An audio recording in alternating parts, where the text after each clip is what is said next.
Aso tofi maruia lo tātou o tanu le nei fo I whao poponga o Tala fau mai Sāmoa I nei sio melo tutupai. Ua mai atoe sauninga o whaare malo le fionga I a lolo matalasi mōlinga o le sa avea makova na sili le malo a Amerika Sāmoa I tau sanga umawai. Na wa yatu le fionga le te tai o le tanu, la audi le male topala te wau fosi shmente a wai o na toe sauninga. E mamori atu wha mai senga I whai masui o le malo Sāmoa.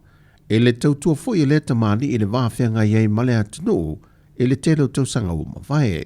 O na toe sauninga sa whatau teie le malu tāpa e le ka le se e whakasa Amerika Sāmoa e kanana fau. O wha mai senga le fionga le pāne mia o le malo tuto tasi o Sāmoa, na momori whaapto atu le whatui a Cynthia Molinga, le whanau ma le ainga wha anoa noa, whapere pa I o tutuila mamnua, ono le tuua I o le malo, e lea au na tāu o le tanu. O lo I ele whamoe le fionga le ministawa onga, ai ono Dr. Alec Ekeroma, o le ato e te tala I lea onga le loto tau mawhai pe ato e a e maia onga whanau I le kuata lua. O le tāpunia I o le loto tau mawhai ona o le leo se leni wha awawai. O ni whawhita auli ia na le toe mawhai e o na toe amatalia le onga I le amatango le neitau sanga. Peita ina tu inatu se tālo sanga me le fiongal minista I le kāpeneta, mo se feso swani tau se leni toe amatalia I le neia onga mo whanau o loa o ngai, ona o loa mana ia tele le malo I la tawia sa o ngai, e ia a fianga tu mau le soifua. E le whatala noanga le fiongal minista ma le autu stala le TV tasi na whai loa I le fiongal minista. O le se la wafi lea ua fua I atu le mtanga alwenga o a onga. O le se la wafi tala savings ale a mtanga alwenga. Le la wa vaya atu, se environment, wa vaya atu. E batu e watu e fsosonye lo tama whai tala ia onga. Ia o savings ale mtanga alwenga. E lo se kupe mai furi mai fafo. E mai tongo le paketi ale mtanga alwenga.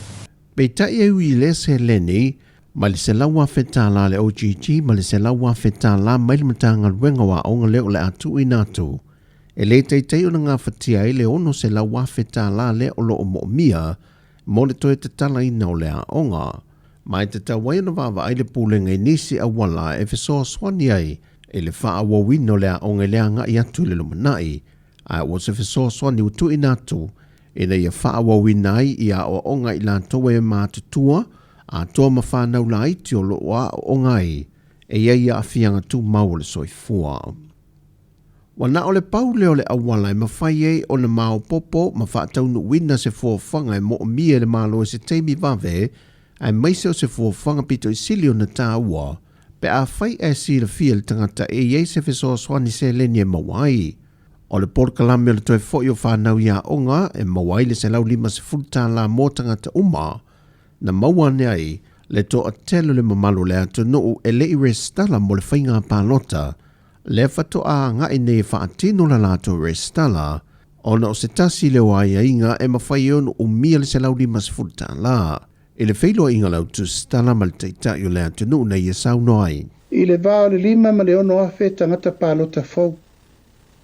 Talun fa sorol tato por kalame se la lima sfutala. Ia ono wingol to tele le tangata. Ele I le stala I le tunu. Ia ole na tau mai nei le ofisa whainga palota. I le vao le lima ma le ono afe I la tau.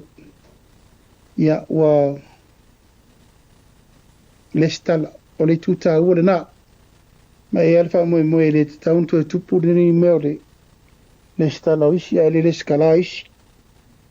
Tau laban a tol nu mela. Ona fa mo mo tato whainga palota mo le manai. Pei tai wha maumonga le ofiso whainga palota, e le mai ai o le whainga palota tele e le tausanga ua mawai.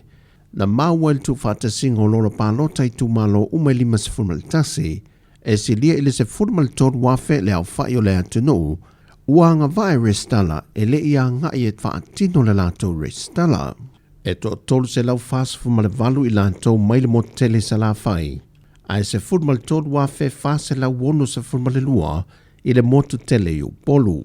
Mau I lantou umane te tau o le faasala I le lua feta la tangata te tongi, peita ina sau noto le afotu ia Filolo John Stanley, le komisino le ofiso whainga pālota, e whatoa mai o na tu e nātu le lisi maolo iei nisi a iei ngā watoe teu te wina mo i lanto le atunu o le a whaatino lo iei i au lape le tūla fono o le lere stala pe a mai a whaamsinonga o whainga pa lota.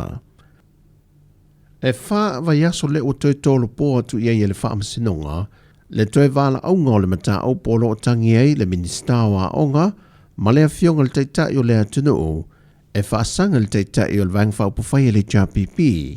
Tui le e palu pe soli ai Dr. Sailele Malia le ngaoi. E ala ni whaasale longa e a fia le tamali i anga o se tangata. Mai o le vai aso le nei na toi wala au elona wala au ngolona lua le mata au pulu nei le whaamsinonga wha ai tu malo.